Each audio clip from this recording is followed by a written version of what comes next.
Boa tarde, gente. A gente está aqui para mais um encontro, né? E dessa vez a gente vai falar sobre o direito do trabalho. A gente vai aprofundar os nossos conhecimentos, especificamente no direito do trabalho. Bem, o direito do trabalho ele é o ramo da ciência do direito que tem como objetivo estudar as normas, as instituições jurídicas, os princípios e as instituições que envolvem a justiça do trabalho. A apostila ela começa nos trazendo algumas considerações históricas, né, sobre a justiça do trabalho.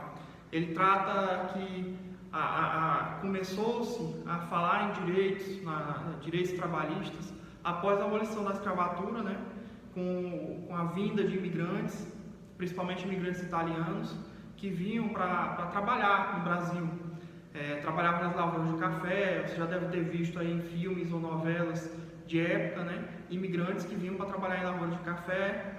E como eles vinham da Europa, né, na Europa já se tinha a ideia de sindicalização, de briga, de luta pelos direitos trabalhistas, né, começava-se essa luta pelos direitos trabalhistas, e isso veio a influenciar as leis brasileiras.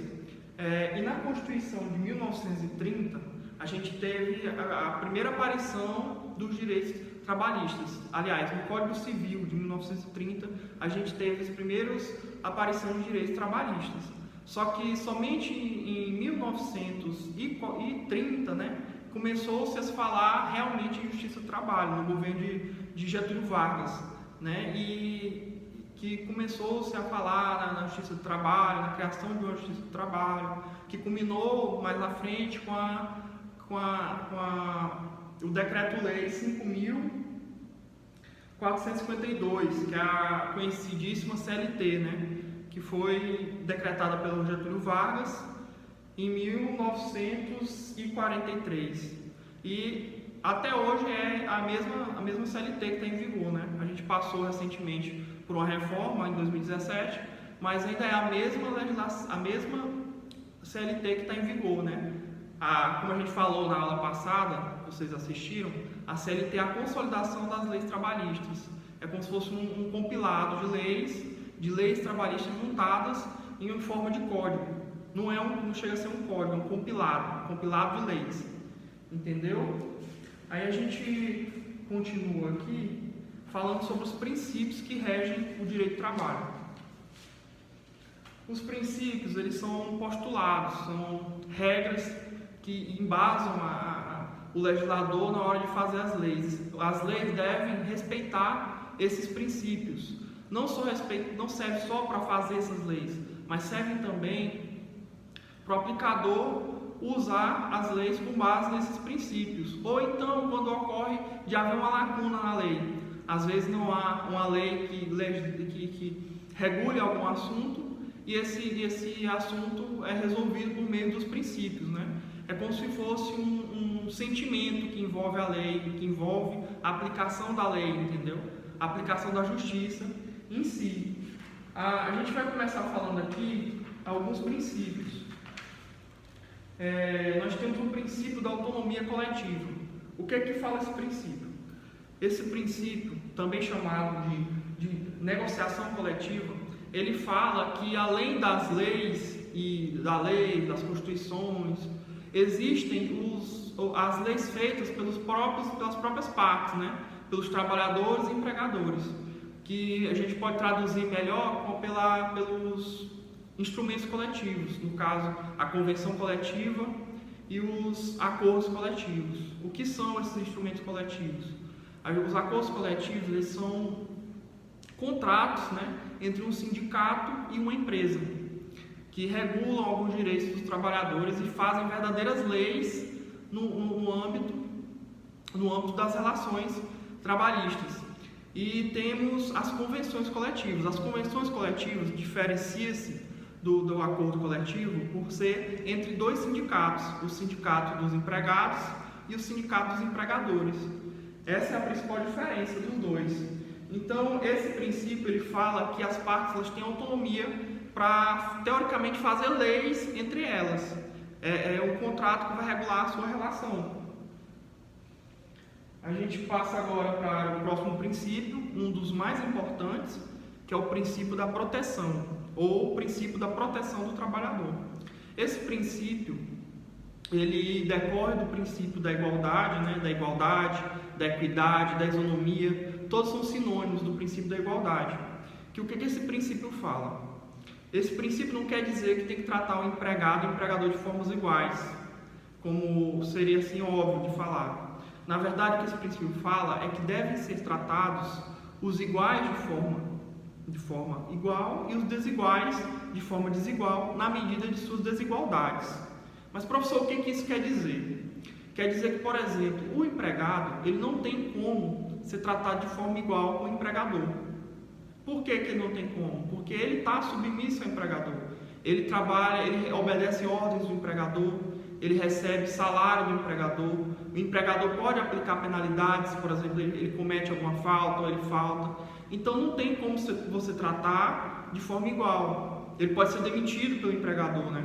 Então como é que vai tratar de forma igual essas duas pessoas que não são iguais? Entendeu?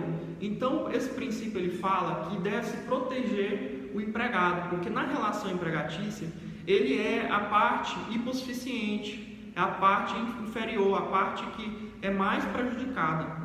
E por isso ele é um princípio muito importante na justiça do trabalho. O próximo princípio que a gente vai tratar é o indúbio para o operário. Pode-se dizer que esse princípio também decorre um pouco do princípio da proteção.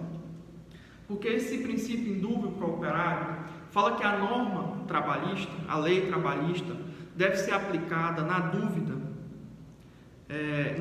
a favor do empregado, a favor do operário.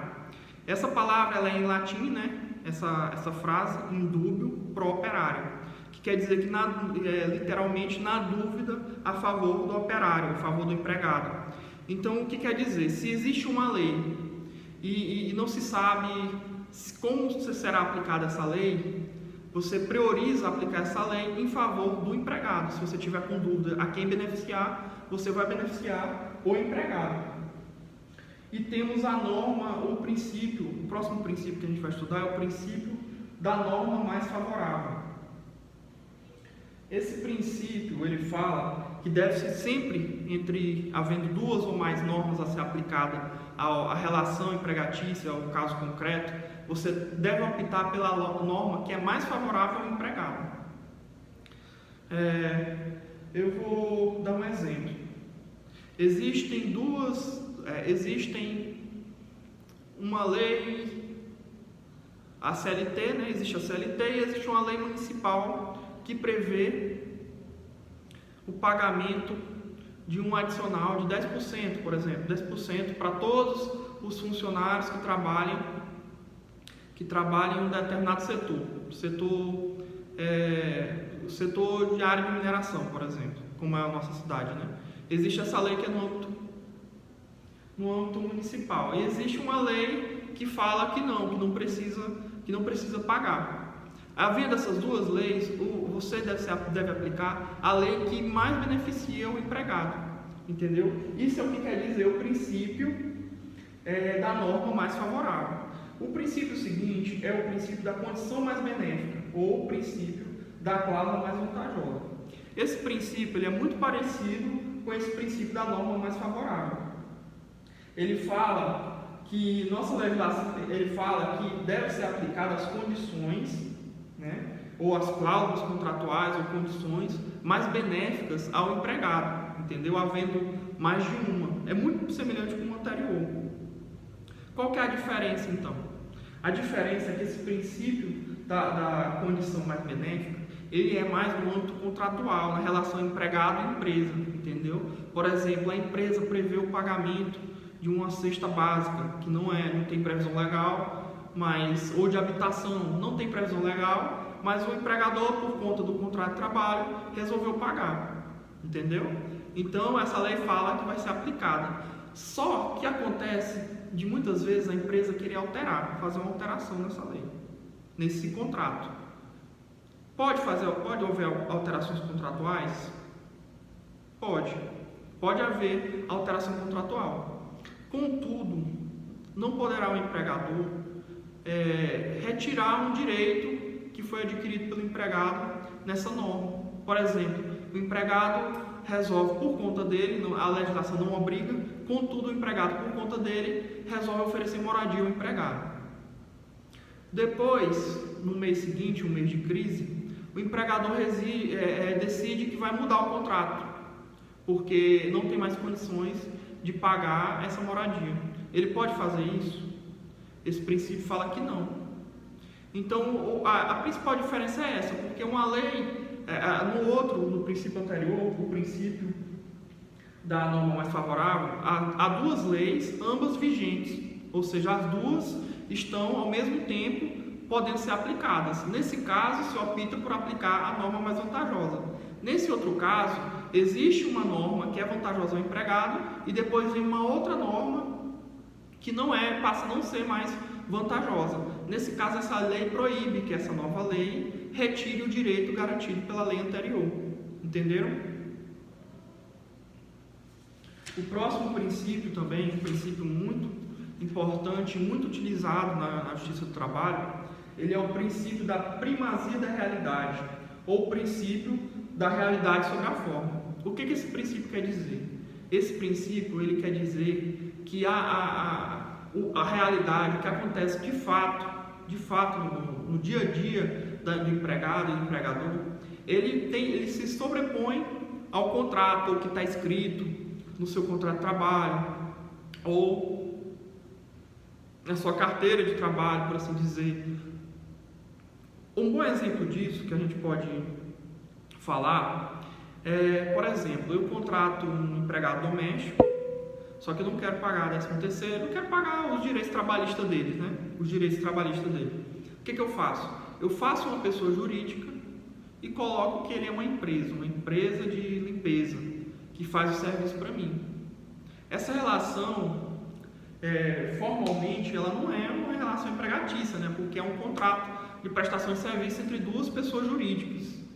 Contudo, na verdade, o que acontece? Acontece que, na verdade, o cara é meu empregado doméstico. Ele preenche todos os requisitos de empregado doméstico. Só que eu faço isso para tentar burlar a lei trabalhista. O que a Justiça do Trabalho fala? A Justiça do Trabalho fala que a verdade real, a verdade que acontece de fato, no dia a dia, ela se sobrepõe à forma, se sobrepõe ao contrato que está no papel. Então, se depois esse empregado vai para a Justiça do Trabalho, por exemplo, e lá comprova que não era empresa, que ele era meu empregado e que eu fiz isso só para burlar as leis do trabalho, né? Ele vai ter direito a todos os direitos, vai ter direito a 13º, vai ter direito às férias, vai ter direito a aviso prévio, hora extra, ter direito a todos os direitos que uma pessoa jurídica não teria, porque não é uma relação de emprego, entendeu? Por isso a importância desse princípio na Justiça do Trabalho. E o outro próximo princípio que nós vamos estudar é o da irrenunciabilidade dos direitos trabalhistas. Esse princípio ele também ele decorre diretamente do princípio da proteção, do princípio da igualdade, né, do trabalhador. Por quê? Porque esse princípio ele fala que o trabalhador não pode renunciar a nenhum direito seu. E por que ele não pode renunciar? Justamente por causa do princípio da proteção, porque ele é uma parte hipossuficiente, ele não tem como negociar com o empregador. Se não houvesse esse princípio, por exemplo, eu tenho um funcionário, esse mês eu estou em crise, esse mês eu não posso pagar o salário mínimo para ele. Aí eu vou lá e falo para ele: ô João, esse mês eu não vou poder te pagar o salário mínimo. Aí ele vai e aceita. Por que ele aceita? Ele não está em condições de negociar. Se ele não quiser, ele vai ser demitido. Não, se tu não quer, tem um monte aí que quer, vou contratar outra pessoa. Então, por exemplo, se não houvesse esse princípio da irrenunciabilidade dos direitos, eu poderia chegar para ele: só João, vou ter que baixar teu salário. E ele aceitaria.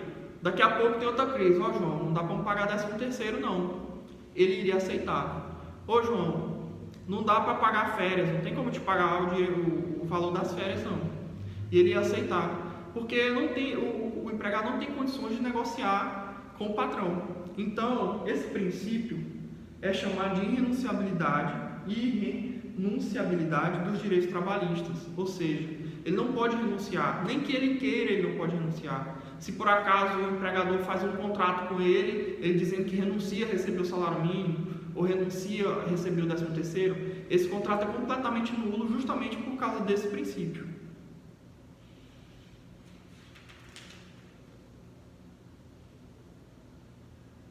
A gente tem o princípio aqui da negociação, acordo ou convenção coletiva. Esse princípio a gente já até falou agora há pouco, né? No também princípio da autonomia coletiva, que ele fala praticamente a mesma coisa, né? Essa negociação ele fala da realização pelos sindicatos trabalhadores e patronais, né, das empresas, de encontrar uma forma de composição de seus direitos. E essa composição ela forma uma verdadeira lei entre os sindicatos, né, e os seus filiados.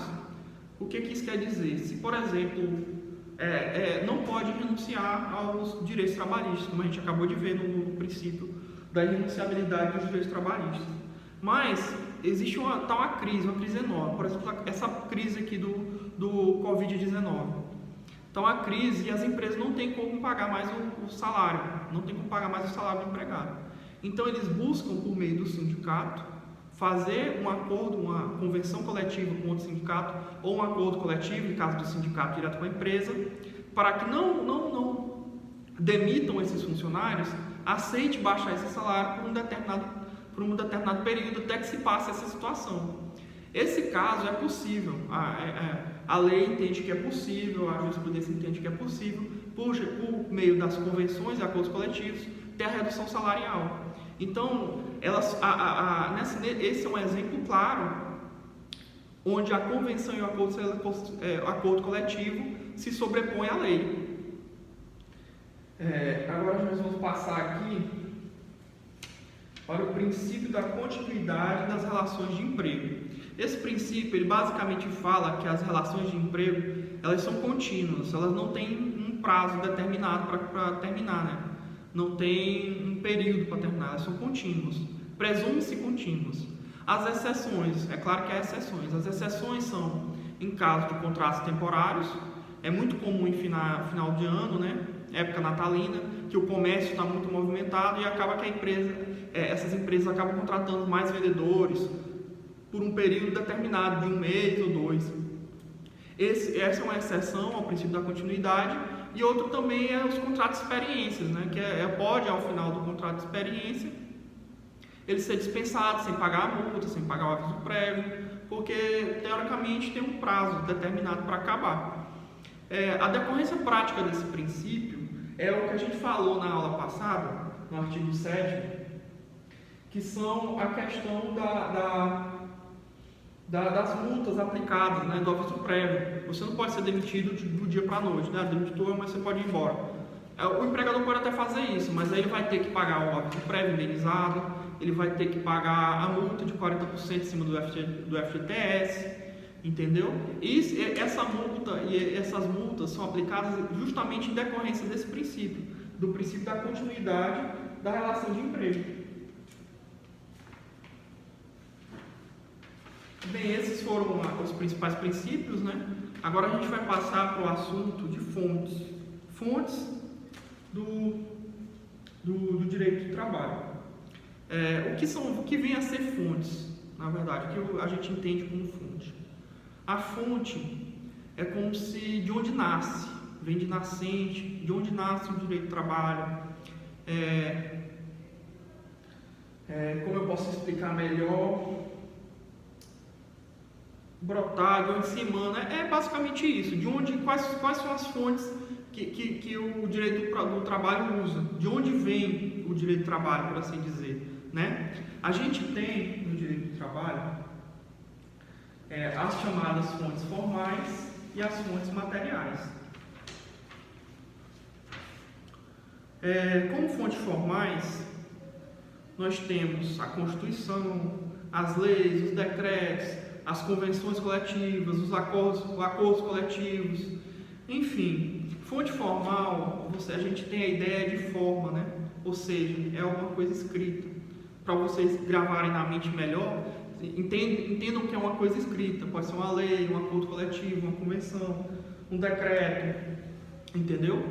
E temos as fontes materiais. As fontes materiais têm mais a ver com o momento em que se vive, a questões políticas, o movimento sindical, o momento em que se vive. Por exemplo, se fosse criada uma lei trabalhista hoje, iria prever tudo que a gente está sentindo politicamente em nossa sociedade, entendeu? É uma coisa assim mais abstrata, por assim dizer.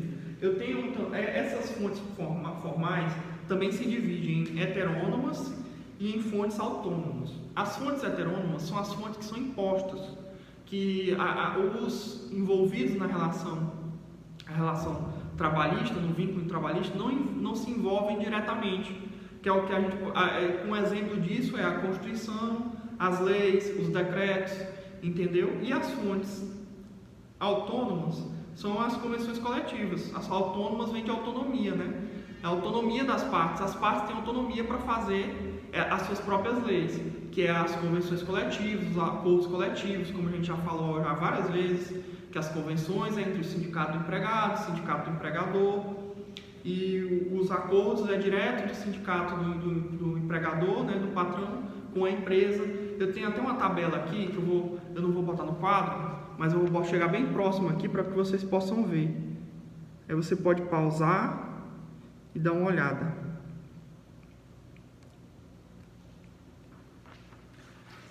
Se tiver problema também, eu posso mandar essa tabela aqui no grupo do WhatsApp, é isso, se alguém pedir, beleza? A gente passou nisso. Agora nós vamos citar algumas das fontes formais, né? Nós temos a Constituição, a gente até leu na aula passada e comentou o artigo 7º da Constituição e seus incisos. Então a gente pode citar aqui o artigo 7º e até o artigo 11 da Constituição são fontes materiais, são fontes formais, aliás, fontes formais do direito do trabalho. Nós temos as leis, né? E dentre elas a gente pode citar o Decreto-Lei 5.452 de 43, que eu já falei também, é a CLT, a Consolidação das Leis do Trabalho, que é sem dúvida a principal lei. Inclusive, como já falei, teve recentemente uma reforma trabalhista de 2017. Nós temos os atos do Poder Executivo, os decretos-leis, medidas provisórias. O Ministério Público também pode expedir portarias, ordens de serviços. As sentenças normativas servem também como fonte material, como, por exemplo, é o que a gente chama de jurisprudência. O que vem a ser uma jurisprudência? É uma decisão, pode ser do tribunal, geralmente se usa dos tribunais superiores, né? Ou o TRT-8, que é o nosso tribunal que abarca o estado do Pará e Amapá, ou o TST, que é o Tribunal Superior do Trabalho. A gente pega essas decisões, as sentenças desses tribunais, os acórdãos, e usa como se fosse lei, por assim dizer, como se fosse fonte formal do direito do trabalho. Por exemplo, eu quero entrar com uma reclamação trabalhista e estou pleiteando um direito que um outro conhecido meu, por exemplo, conseguiu ganhar. Aí eu pego essa decisão dele e coloco no meu processo. Isso também é uma das fontes formais. Nós temos as convenções e acordos coletivos também, como já foi falado. Disposições contratuais, os contratos de trabalho também são fontes, porque lá nos contratos você também tem obrigações, deveres e mesmo direitos, né? Por exemplo, pode constar a moradia, como a gente citou agora há pouco, pode constar a cesta básica, algum benefício. E isso também faz lei, pode-se dizer assim, uma lei dentro do contrato de trabalho. Nós temos também como fonte o uso dos costumes, usos e costumes. Como é que se dá os usos e costumes? Por exemplo, um costume de uma determinada sociedade acaba virando direito, por assim dizer. Como, por exemplo, a gente tem a questão do 13º, que era uma gratificação que os empregadores davam aos seus funcionários, a gratificação natalina, e isso acabou sendo incorporado pela legislação, entendeu? Acabou sendo incorporado na nossa Constituição e replicado na CLT, esse direito que adveio de um costume. Temos as normas internacionais, que também são aplicadas no Brasil, né?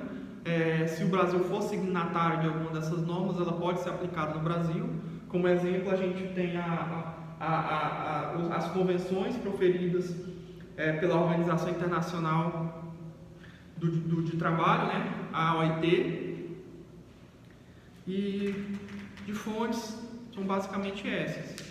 A gente agora vai partir para o assunto de relação de trabalho e relação de emprego.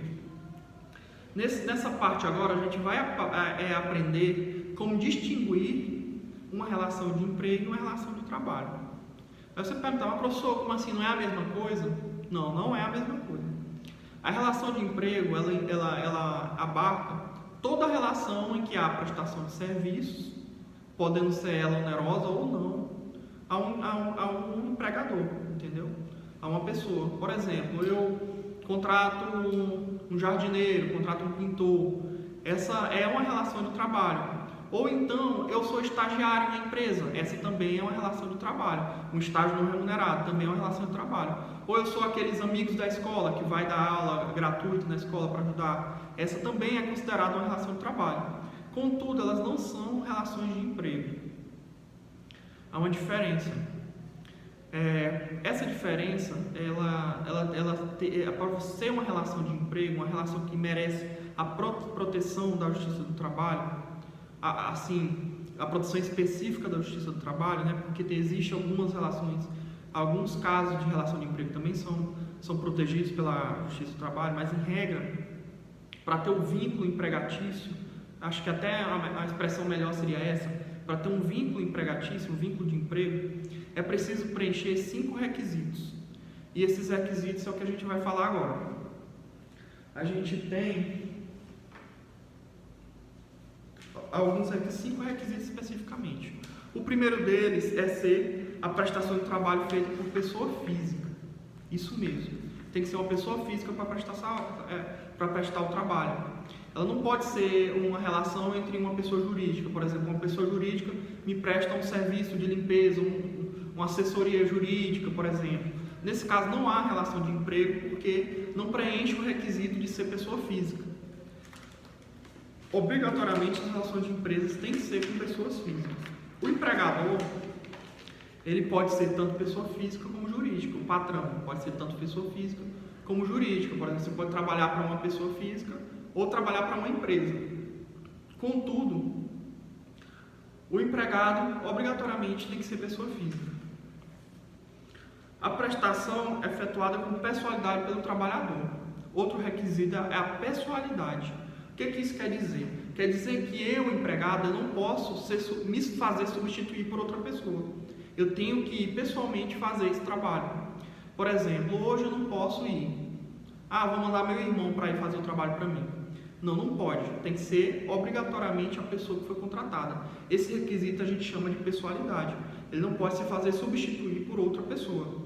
Se por acaso o empregado ou o empregador contratar um outro empregado para fazer o serviço porque você não foi, não quer dizer que ele está lhe substituindo. Na verdade, ele está havendo uma nova relação contratual entre o patrão e aquele terceiro que vai lhe substituir. Então, assim, você não pode se substituir por outra pessoa. Por exemplo, eu não posso ir hoje, vou mandar uma pessoa no meu lugar para não perder o dia de trabalho, não perder o valor que eu receberei no dia. Isso não é permitido numa relação de emprego. A gente tem também a chamada não eventualidade. O que isso quer dizer? Quer dizer que o trabalho não pode ser esporádico. Por exemplo, hoje eu quero trabalhar, eu vou trabalhar.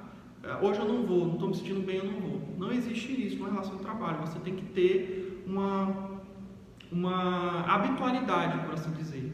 Você tem que ser um trabalho habitual. Não quer dizer que você tem que ir todos os dias. Há trabalhos em que você não trabalha todos os dias, mas que mesmo assim ele é considerado um trabalho habitual, não eventual. Por exemplo, se eu contrato um professor para trabalhar na minha escola e ele só vai dar aula 3 vezes por semana. Mesmo ele trabalhando somente 3 vezes por semana, ainda assim é um vínculo de emprego, ou um vínculo empregatício, entendeu? Tem jurisprudência, decisões dos tribunais, que até mesmo uma vez na semana, se você vai somente uma vez na semana, você, e mesmo assim, ter caracterizado o vínculo de emprego. Então é muito importante isso aí, principalmente quem tem diarista, ficar esperto em relação a isso. Porque muitas vezes a gente contrata uma diarista e fala assim, você vem para minha casa 3 vezes por semana, vai trabalhar de 8 às 17 horas, por aí assim, trabalhar de 8 às 17 horas, segunda, quarta e sexta, por exemplo, entendeu? E na sua cabeça você está pensando assim, não é relação de emprego, que ela não vem todo dia, e não tem nada a ver. Ela ainda apenas esses 3 dias pode caracterizar, é claro que se tiver os outros requisitos, pode caracterizar uma relação de empregatício, uma relação de emprego, entendeu? Um vínculo empregatício. Eu não sei se eu falei no começo, mas para ter um vínculo empregatício, necessariamente tem que ter esses 5 requisitos. Se faltar um desses requisitos, já não é vínculo empregatício. A gente vai agora passar aqui, falando da não eventualidade, né? A não eventualidade ou habitualidade, são sinônimos. E a gente tem também a subordinação. Aqui a apostila ela trouxe assim: trabalho efetuado sob as ordens de um tomador de serviço, inclusive o empregador tem poder para aplicar sanções disciplinares. Isso, apesar da apostila também não ter trago, é sinônimo de subordinação. Como se dá essa subordinação? Essa subordinação já se discutiu bastante o que seria essa subordinação, se é uma subordinação financeira, se é uma subordinação intelectual, que subordinação seria essa? E chegou-se à conclusão que na verdade é uma subordinação jurídica. Isso por quê? Porque não pode ser uma subordinação intelectual, porque há vezes em que o empregado ele possui uma técnica intelectual muito maior do que a pessoa que está contratando ele, né? Por exemplo, tem um professor que é inteligentíssimo, muito conhecido na região, e eu contrato ele para trabalhar na minha escola. Presume-se que ele tem um conhecimento intelectual muito maior do que eu que estou contratando, entendeu? E tem a financeira. Tem muitas empresas que contratam também funcionários que têm verdadeiras fortunas, né? Que têm muito mais posses do que a própria empresa. Então não pode se dizer que seria uma subordinação financeira. Então a jurisprudência entendeu que essa subordinação é uma subordinação jurídica. Como é essa subordinação jurídica? Ele se subordina à empresa, ele obedece às leis da empresa, às orientações da empresa, ele se submete a algumas sanções da empresa, ele cumpre o horário de trabalho porque a empresa impõe, entendeu? Então é essa subordinação existente entre o empregado e a empresa. Sem essa subordinação não há vínculo empregatício. Por exemplo, a empresa me liga para ir trabalhar, eu vou trabalhar só no dia que eu quero, eu faço os meus horários, não há nenhum tipo de sanção, entendeu? Para mim, não há nenhum tipo de sanção para mim. E é basicamente isso. Se tiverem alguma dúvida ainda em relação a isso, vocês mandem mensagem no WhatsApp, mas é basicamente isso, é uma subordinação jurídica, não é subordinação intelectual, não é subordinação financeira, é subordinação jurídica. E a gente vai agora para o próximo requisito, que é a onerosidade. A prestação de trabalho deve ser efetuada com onerosidade. O que isso quer dizer? Quer dizer que se você está trabalhando o mês inteiro, você está esperando no final do mês um pagamento, né? Que é o que a gente chama de contraprestação. Você trabalha para receber. Então você trabalha um mês esperando que ao final do mês você vai receber o seu salário. Então existem alguns vínculos de empregos que até preenchem todos os outros requisitos. Tem habitualidade, você tem subordinação, você é habitual, você tem habitualidade, tem subordinação, tem pessoalidade, só você pode fazer, mas ele não é oneroso. Como assim, professor? Quem é que trabalha de graça? Qual é o trabalho que é de graça? Eu posso citar o estágio, posso citar pessoas que se trabalham na igreja, são voluntários em igrejas, que são voluntários em escola. Inclusive, existem casos, vocês podem até pesquisar, casos de pessoas que trabalharam para empresas, para igrejas, trabalham para igrejas e processam as igrejas querendo o reconhecimento do vínculo empregatício, entendeu? E não conseguem esse vínculo justamente por causa desse requisito. Só faltou esse requisito, a onerosidade. Entendeu? Ele não recebe uma contraprestação pelo trabalho prestado. Então, esses são os 5 requisitos. Aí você me pergunta, de onde que tiraram esses 5 requisitos? Quem que inventou esses requisitos? Bem, esses requisitos, eles estão previstos na CLT, especificamente no conceito de empregado na CLT. Onde que está esse conceito de empregado na CLT? Está no artigo 3º. Veja só. Eu acho que está ficando, como estou gravando na câmera da frente, está ficando de trás para frente. Mas vocês pesquisem o artigo 3º, e apesar de estar de trás para frente aqui, acho que dá para entender. Ó, considera-se empregado toda pessoa física, o primeiro requisito, ser pessoa física. Aqui também engloba a questão da pessoalidade, né? O fato de ser pessoa física, que prestar serviços de natureza não eventual. O terceiro requisito, não eventualidade. A empregador sobre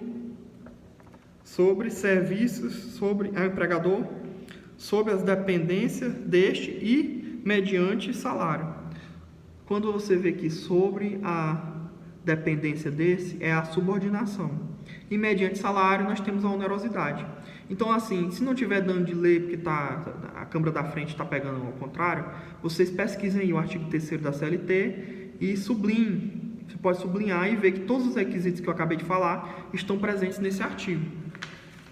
A gente tem uma peculiaridade, existem exceções, mesmo que a pessoa preencha todos esses requisitos, mesmo assim ainda não é considerado um vínculo de emprego. Professor, como assim? Tem todos os 5 requisitos e mesmo assim não é considerado vínculo de emprego? É quando a gente fala de atos ilícitos, como por exemplo, vou dar um exemplo para vocês, que inclusive gerou uma OJ, que é uma orientação jurisprudencial, que é o caso do jogo do bicho. Veja só, aquele rapazinho, aquela moça que trabalha no jogo do bicho, ela tem pessoalidade, só ela pode ir, só ela não pode se fazer substituir. Ela tem habitualidade, só ela vai todos os dias ela está lá, toda semana, todo mês, ela vai certinho, cumpre seus horários direitinho, ou seja, ela tem habitualidade, ela é pessoa física, que é mais um dos requisitos, né? Ela tem subordinação, ela tem um patrão, né? O patrão dá ordens para ela, se ela faltar, ela tem sanções, ela pode pegar faltas, esse tipo de sanções, entendeu? Ou seja, ela tem subordinação. E o quinto, ela tem salário, ela recebe, no final do mês ela recebe, ou seja, ela preencheu todos os requisitos do vínculo de emprego. Mas por ser o jogo do bicho uma atividade lícita, ela não caracteriza o vínculo de emprego. Esse é o entendimento presente na OJ 199 da SDI 1 do TST. SDI 1 quer dizer subseção especializada de direitos individuais. Vocês podem dar uma consultada nela também, OJ 199. Essa OJ ela fala especificamente do jogo do bicho, mas isso também se aplica a outras atividades ilícitas, como por exemplo tráfico de drogas. Se você trabalha com traficante, vai deixar a droga, e preenche todos os requisitos de habitualidade, subordinação, ser pessoa física, onerosidade, mesmo você preenchendo os requisitos, não caracteriza uma relação empregatícia por conta disso, entendeu?